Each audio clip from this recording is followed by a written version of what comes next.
Welcome to the Explainer. Today, we're seeing how a routine DPF cleaning literally saved a heavy-duty engine's life. Meet our patient. It's a Hyundai Xcient commercial truck that rolled in needing some seriously urgent respiratory care. Clocking in at exactly 177,780 kilometers, severe engine choking blockages had totally taken over inside this rig. Suddenly, glowing red dashboard lights popped up, a clear sign to the driver that something was desperately wrong. So, the mechanics plugged in a diagnostic scanner, moving right from vague dashboard warnings to hard digital facts. And boom, the root cause. Codes P1305 and P24F confirmed a completely clogged diesel particulate filter.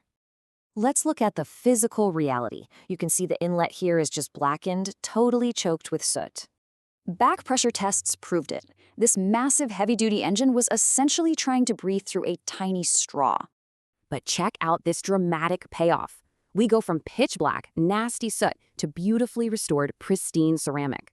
Checking the outlet confirms a deep clean too. That severe, ugly discoloration, yeah, it's completely gone now.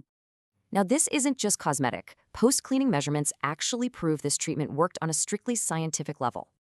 Look at the hard data. Back pressure plummeted from 13.3 kilopascals all the way down to a healthy 6.9. Seeing this incredible transformation leaves us wondering, what kind of soot is hiding inside your truck's exhaust right now?